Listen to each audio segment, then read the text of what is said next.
Go ahead and call this meeting to order at 6:30 on Monday, August 22nd. We're here at Castleton Elementary School. It's a regular school board meeting. Looking for a motion to first approve the agenda. So moved. Second. Any changes to the agenda? All right, hearing nothing. All those in favor of approving, please say aye. Aye. Anyone opposed? All right, next looking for a motion to approve the minutes from August 8th. So moved. Second. Any changes, correction, or discussion on those minutes? All right, hearing nothing. All those in favor of approving the minutes as presented, please say aye. Aye. Anyone opposed? Aye. All right, public comments. There's no one here in person who's a member of the public. Is there anyone attending virtually from the public who has a comment? If so, please unmute, identify yourself, and let us know what's on your mind. Tim, I got a point of order. Are we not pledging allegiance to the flag for a Oh, reason? you know what, Rick? I forgot that. Thank you. We haven't done the last couple of meetings, that's what I'm. Really? Jeez. I've been No, this- distracted. Come on, Rick, you gotta keep us on it. All right, second call on public comment. It is, it's right there at the top. It should have a number next to it. Who makes this agenda? Right. All right, so no public comment. Let's rise for the Pledge of Allegiance. Pledge allegiance to the flag of the United States of America. Of the United States of America and to the republic for which it stands, one nation under God, Liberty and justice indivisible, for all. with liberty and justice for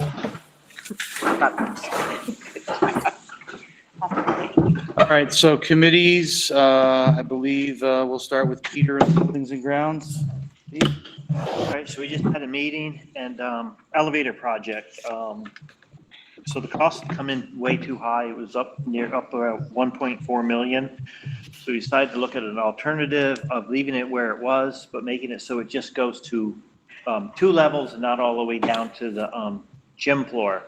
And then for handicap accessibility, we'll either go through the middle school or we may be able to put some parking out back where you can come in at that level already. So we're going to start working on seeing if we can get permitted for a variance because it won't be quite ADA compliance because it's not enough space to make it as big as they want it. So we're working on that. Fuel oil bid, we're going to go out to bid and see where it comes in at and basically go from there.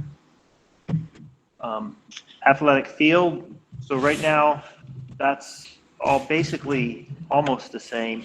The all fall sports for 7th through 12th grade are going to be played at the high school. 5th and 6th grade are going to be down for soccer, are going to be down at the grade school behind Fairhaven Grade School. There's going to be busing provided for the towns that for 5th and 6th graders down to the school and back. So that won't be an issue for kids that can't get a ride. Softball and baseball right now are going to be at the Fairhaven Grade School for 7th and 8th graders too. So basically that's where it's at. We've got it all. It's all working the way they're doing it right now. And then in the high school, the cafeteria, band room, kitchen, and chorus room are being changed to propane heat from fuel oil because of the lines that have gone bad and all the condensate that we're losing. So that's in the process. It will be done before cold weather gets set in. And we just had a look at the reserve fund.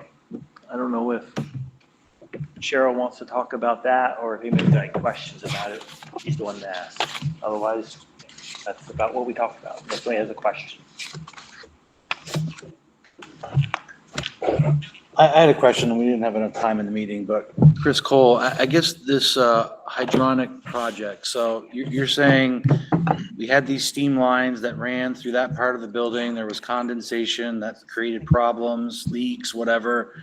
We're replacing that with a propane system, hot water, hydronic system. hydronic system. Yeah. So, We're gonna make hot water instead of steam. okay, so that eliminates these condensation problems. Yep. It's still using the same lines that we have? Now, we'll be installing new copper lines, new unit ventilators and such. And this is in the flooring or in the ceilings or the walls or? With hydronic, we can do it in the ceiling, so a lot of it's gonna be overhead. Most of it's gonna be overhead. Okay. The new piping will be. Do those old pipes need to be removed or they're just going to be put to? Probably be abandoned in where they currently are. Okay. A lot of it is underground, as we said, and a lot of it's up in the ceilings. It doesn't make sense to take them out. At least right now. If we do a major renovation and we can get the ceilings open in the future, yeah, we would probably take them out. Thanks. Nothing else. Okay. I'm good. Everybody good then? Okay, so thanks, Peter, and the Buildings and Grounds Committee. Next, move over to policy, which met prior, and I understand that Julie's the new chair of the policy committee, so. Yeah, Tanya asked that she's busy and such, so. Okay, that. is there any action tonight in policy? There is a little bit, but I'll go through them all. So A33, we just reviewed and left it as was, school visits by board members. B1, substitute teachers, we reviewed it, left it as is. B33, resignations, we need to warn to rescind. So I make a motion to warn to rescind B33 resignations. Second. Any discussion about that at all? Well, that's your job, Tim, not mine. What are you doing? You're taking it off the agenda item because it wasn't talked about? No, we're taking it off the policy books. We're rescinding the policy. We don't think we We need don't the think we need the policy. policy. Yeah, and I think I read that. It was like the school board needs to approve it if it's a licensed professional, and then you have the discretion if it's a non-licensed Yeah. person. So we don't need that at all? No, it's pretty much what the law is. Okay. Right. And it's not required by the VA. All right, so there's a motion to rescind, a second. All those in favor of rescinding policy B33, please say aye. Aye. Any opposed? Okay. All right, C7, student attendance, we reviewed it. And are we going to update that one potentially? No, we're leaving that one as is right now. Yep. Okay. C8, pupil privacy rights needs to be updated to reflect the new VSBA one that's online. So ours is a little old. So we're going to update it and bring it back to you again after next policy.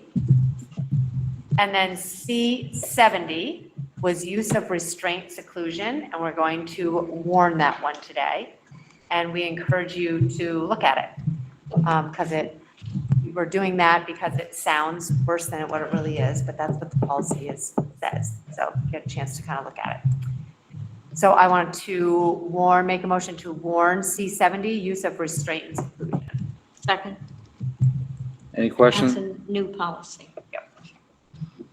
Any questions or further discussion on warning policy C78? C70. And it should actually be Yeah, C70. That's a typo in the number. Anything?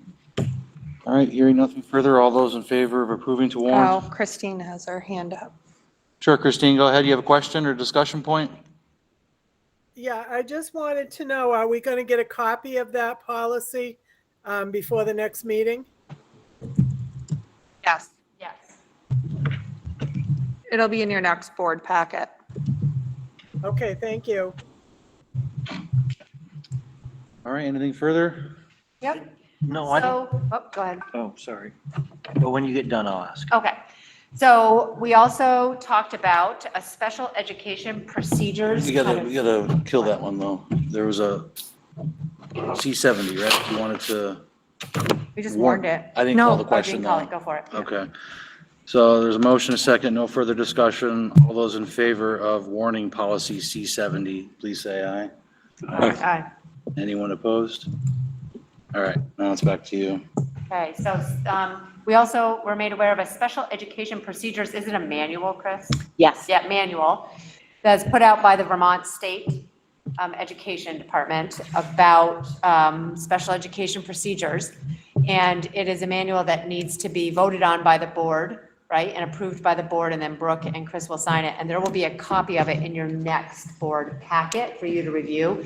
But it is basically, from what I understand, Chris, you can, correct me if I'm wrong, it's a regurgitation of the laws in a manual. Manual saying that we're going to follow the special education requirements of IDEA, indicating that all the requirements of the federal disabilities law we will honor and we will follow. So, and then it outlines the procedures. What it also does is it can be used as a resource for parents and teachers and other folks within our district, but it also meets our requirements for monitoring versus making sure that we've got every policy and procedure written out under special ed. This one manual will cover all the required ones under the monitoring requirements for the Individuals with Disability Act. So I'm going to bring it to the next board meeting, the full board meeting, but it'll go out ahead of time so you have a chance to review it. And when adopted in its totality, it meets all the requirements for monitoring, which we will be undergoing monitoring this year. So it will be necessary and timely. Perfect. And that's it? I just didn't hear what you said about C7, student attendance. We just reviewed it. Oh, okay. Just reviewed it. That's it. All right, so any other questions for Julie regarding policy? All right, thanks to the policy committee. All right, we're moving right along here. Number 6, Route 22A safety concerns. Just a little backstory here. Obviously, there's a major paving project going on Route 22A.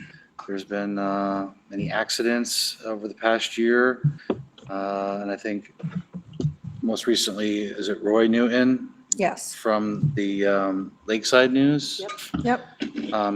He's kind of an advocate for that corridor and making it safer and having, actions taken to make it safer. He just emailed Brooke and I,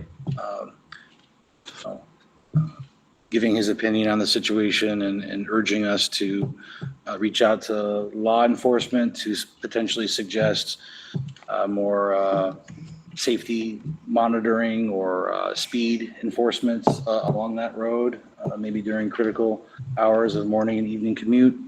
So I think Brooke dug around a little bit on that one. And what'd you find out? Yeah, so I meet with law enforcement entities in this area regularly, and also had another follow-up conversation with the state police the other day. I mean, they have regular speed patrols on that road, and it is a high priority for them. It's just that when they're there, the speed, people mind their speed a little more. When they're not, they don't. But the last 5 accidents on that road had nothing to do with excessive speed. So it was tractor trailers, I think wheel rutting because of the new paving project and going off the lip. So they're aware of it. They're doing what they can, but they are also short-staffed as well. So it's definitely, a priority. The other thing is, I think everyone's aware, but if you're not, the Agency of Transportation has a major project on 22A and is planning on widening that road within the next 3 years. It's just they're currently working on the right-of-ways for all of that. So that's, a large legal undertaking, but that's on the Agency of Transportation website if anyone's interested in that project. I know there's parents that are concerned about it. Again, I'm not sure, other than, advocating with law enforcement, what the school's role is in that. To me, it would be possibly select boards in those towns, or that really need to get out and advocate for something to be done. But yeah, it's definitely a concern. And has been a concern for many years. I was Well, going to yeah. say, I don't understand, The, I don't really understand what you're talking about, because, people We're getting a lot of speeding feedback on that from road parents. forever. I And it's know. just, I know. now there's no Yeah. potholes that you have to dodge anymore, but. No, and in fact, probably paving has made it worse. Oh, yeah. I was on. Yeah. okay, I travel that road, obviously, multiple you're times talking every about a day 3-year of my project. existence since I've been married, so. Yeah. they will barely get started in 3 years. Yeah. At this point, what they have paved, okay, there are no shoulders. If you get off the side, you're done. have another. I mean, it's many places have flooded, more drop off. I had attended the presentation they did in Benson about 6 weeks ago. Yeah. And they're going to do this in 3 separate projects. The Benson portion right now, that third, they are working on the right-of-ways. The other thing, questions that were asked for this project, the engineer thought that they were going to get a waiver for environmental concerns. That would be surprising because the whole way up that corridor, it's wetlands on either side. You can look at cattails, Yep. you know, on either side. There have been environmental survey teams out there too. So, I mean, by the time they do that, bid it out, the first project's not going to start probably for 5 years. Yeah. And when they do it, it will be great. You will be able to run off the road, you know, and have a chance of recovery. But it is going to be. Yep, it is. But, you know, the other thing too is if there's another meeting in the other towns, I would suggest people attend them. Yeah, I mean, Roy had corresponded and asked us to bring it up at the board meeting for you all to discuss and be aware of, so. Oh, one other thing. Law enforcement does patrol that road. I mean, you know, in the mornings especially, you can see the DMV cop in the same places. But there are also, you know, passive speed enforcement things they can do that at this point they aren't doing them. For example? Cameras and other things. But I mean, you know, at this point, before they started fixing it, the speed was 60, 65 on that road. So you can imagine what it is now on some days. Because it is a nice straightaway in places. Patty, you were asking why you were talking. I think it's just because lately it's been more public because of the Lake Region News putting it out. I think that's what it is, because it's been a dangerous road forever. I think there's also been a little bit of an increase in accidents lately, at least I mean, I'm getting more frequent alerts about accidents on that road, but I think it has to do with these tractor trailers going Yeah, on the road and not necessarily excessive speed, it's just there's. They're done.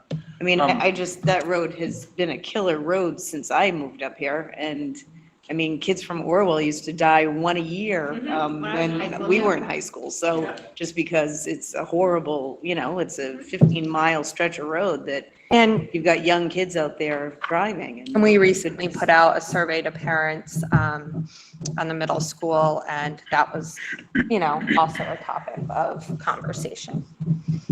I just don't know what we would do. No, I don't know. I I'm think not they, sure. I think some folks are looking for us to be a partner in advocating for change on that road. I think that's what it is. Otherwise, I don't know that we have any control over what happens. So I guess what I'm asking is, so is it that we're hoping that this project is fast-tracked or goes, you know, is that what? Well, we hope it progresses, but From what I read, how you would face like it. he said, I haven't read the, like, yeah, the Shoreham town asked about 22A, and the state sent them a letter and said the first bid of it is supposed to go out not supposed to go out till 2024. Yeah. That's when the bid goes out, so they won't even start that. And like you said, a lot of it, they're having troubles because of the wetlands. yeah. They are doing a good job in the Benson Bulletin, though, of updating people on it.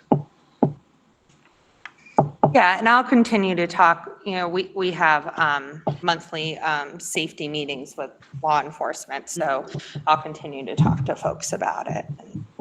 I mean, everyone's aware. Yeah, I mean, they need to put more lanes in there. Yeah. And if they're wetlands, I don't know how you would do that, so. Elevate it. That's what I was thinking. Somebody told me they're doing it, that they're gonna do that in West Haven. I don't believe it yet, but They're gonna elevate it? somebody told me, but I'm not sure. Ooh, I'd like to see what that project would cost. With the rate that they're creating new wetlands, it would seem like it would be okay to sacrifice Yeah. along the side of the road. Yeah, I know. Because, boy, just creating all kinds of mosquito breeding habitat.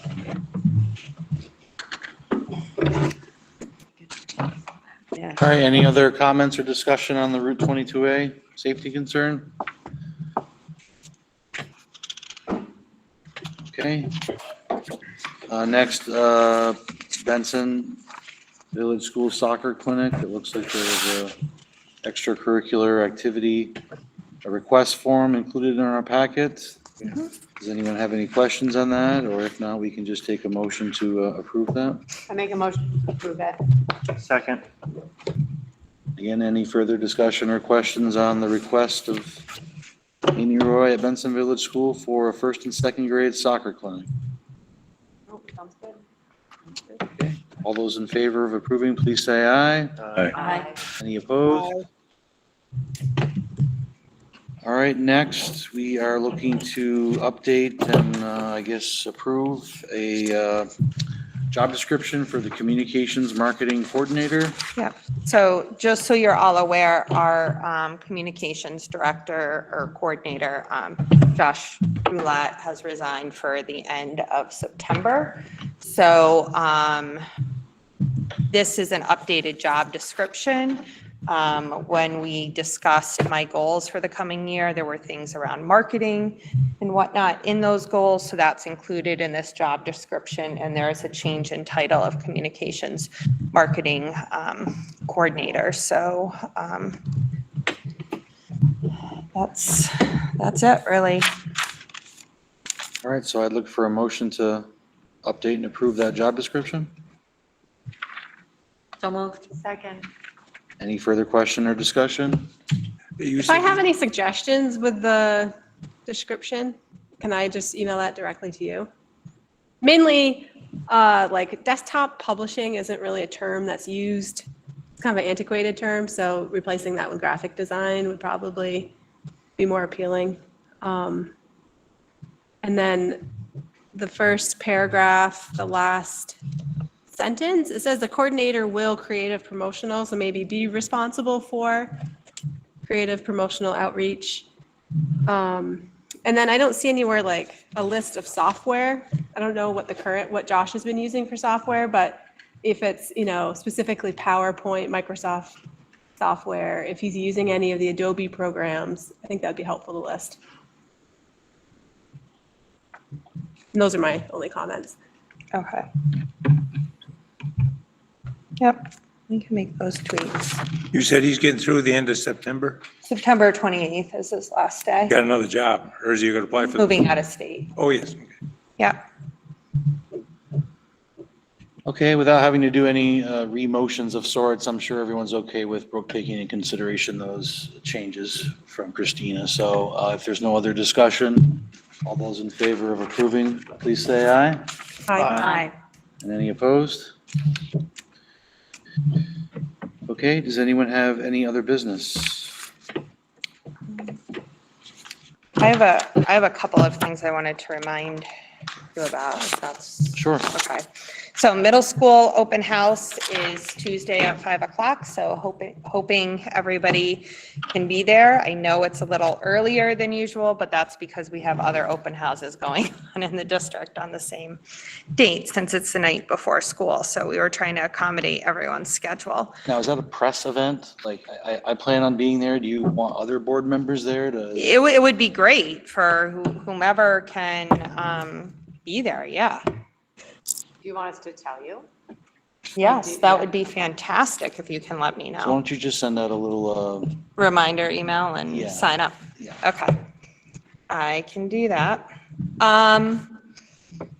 Also, opening day in service is this Friday, and you're welcome to join us in the Fairhaven Union Middle School, High School gym. And we're going to have breakfast at 8 o'clock and then kick off at 8:30. So you're certainly welcome to come to that if you would like. I know Rick's usually there, right? that all you got? that's all I have, and that the middle school looks great. And I just wanted to thank everyone, especially Chris Cole for his leadership and hard work in making sure that this is a reality. It looks like we're gonna open on time. Knock on wood, certificate of occupancy meeting is Thursday. So, but it looks fantastic. So there's a couple of things that won't be in place for opening day, but we have a few things back ordered and some things we're finishing up. But all in all, it looks fantastic. So, and the custodians have been working weekends to make sure we're ready to go. So really thank everyone for their work, and the middle school teachers for waiting to the last minute to move in. Does anyone else have any other business that they'd like to discuss? I have a few questions or topics real quickly. Just Brooke, bus capacity. I know last year we struggled with routes and athletics, and just in our buildings and grounds meeting, Kim Alexander, the athletic director, seemed confident that we had plenty of buses at our disposal to help with late runs and athletics, et cetera. How does our bus situation look? So far, we look much better than we have in the last couple of years that we're back up to capacity. You know, as long as somebody doesn't resign or go out on medical leave, we look like we're going to be in good shape this year. So I think 16 and a half runs will be operating. So Now, John had a question about adding back runs in Orwell, I think, that were taken away last year. there's three buses in or, yeah, we're back to full capacity. Back to full capacity? Yeah. Excellent. Just a question for Chris Benway. You always talk about special ed, para educators. How are you doing with hiring for those positions? Where do we stand going here? As of today, we are still in need of 9 full-time positions. We have been able to fill a handful more in the last couple of days, and did some interviews as recently as this morning. So we have a couple of folks coming in to take the Para-Pro test tomorrow and another one on Wednesday. So we're starting with some, reconfigurations. We're starting with some subs in some places, and we're still working on a plan for a couple of critical areas. So is that for paras or for regular special? Correct, instructional assistants. So regular special educators? At this time, without any unforeseen circumstances coming up, we are fully staffed with our professional staff. My contracted service provider is struggling right now with identifying an occupational therapist. We do have somebody working part-time, and we have a CODA that works for us part-time. But due to some transitions within her agency, we're still looking for some additional OT support. But right now, our professional positions are filled. Right. And we still have a high school counselor position to fill, but we do have a candidate and hopeful that we can bring that to fruition this week. So then we will be fully staffed for licensed personnel, which is much better than most districts in the state. So pretty excited about that. Awesome. Now, do we hire any IAs just for general classroom assistance, or are all IAs nowadays specifically hired for specific students with needs, plans, disabilities, behaviors, et cetera? Are there any classroom helper IAs, or they don't exist Not that anymore? I'm aware of. Okay. No, we don't have general ed classroom teacher helpers. All of our instructional assistants are tied to programs for specific students or programming. Okay. We do have them sometimes covering lunch duties and recess duties and bus duties and things like that as a duty part of the day. When we don't have any other positions, obviously, to cover those, or where we need to provide relief where we have contractual obligations of our professionals. But other than that, their assignments are to particular students. Okay.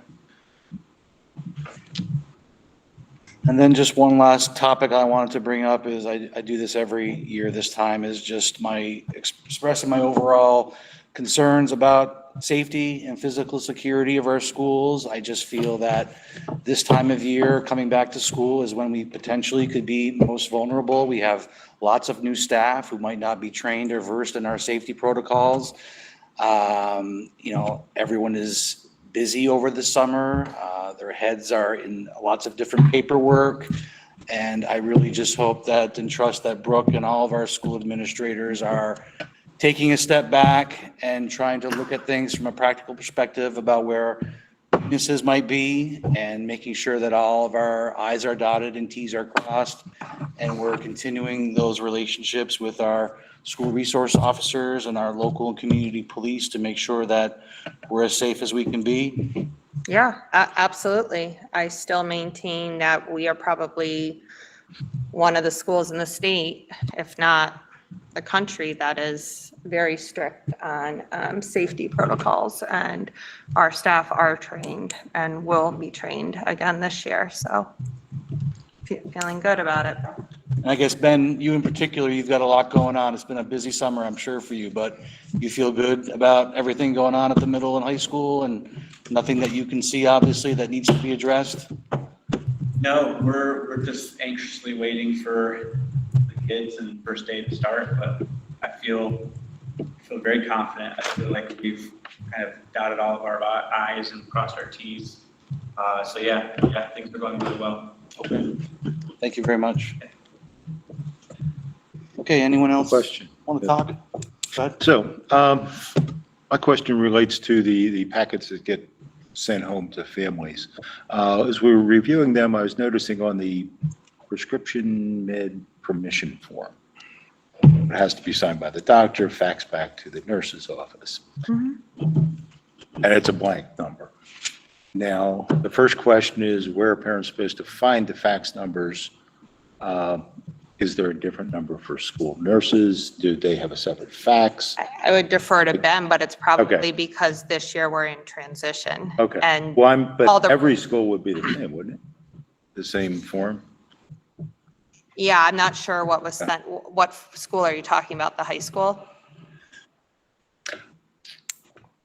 My assumption, well, I'm So talking the about school what I that looked at sent was the that high out school. should have put in the fax number. If you So, look at the website, there's only one form, and it's the same for all schools. okay, There's not a fax number on it. okay. Okay. So I guess that leaves the parent to wonder, do you send it to the office fax, or is there a separate fax? No, you'd send it to the office And if fax. the office fax, or any of them in a public area, they wouldn't be HIPAA So compliant? we're in the process of getting new fax lines for the nurses specifically. Okay. So they have their own fax lines, which they kind of had in the past, but they were kind of a virtual number. Right. Where we're getting them their actual own fax numbers. We don't have the phone numbers yet. Okay. Until they're installed. But they probably should have at least included the office fax number on the form. So, and it's, the other part of that was, I like the idea of going to the nurse, because that Directly. is then Yep. HIPAA and FERPA compliant. Okay, thank you. All right, anybody else have other business? Okay, is there any need for executive session? No. Okay, agenda building, our next meeting is September 12th, I believe. 12th, so school will have started by then. Mhm. So what's coming up then? We'll obviously have a recap of how things have opened up. Yep. Okay, We also, we'll have the policies, use of restraint and seclusion, and to rescind the resignation policy. We'll have the special ed procedures manual. Casey will be giving an update on our ARP ESSER plan. We'll talk about how opening day went. And are you doing my evaluation? I am, I promise, Okay, I promise. okay. So yes, there'll be a motion just to discuss and approve Brooks' evaluation. Alrighty, so I would take, if nothing else, a motion to adjourn. So moved. Second. All those in favor, please say aye. Aye.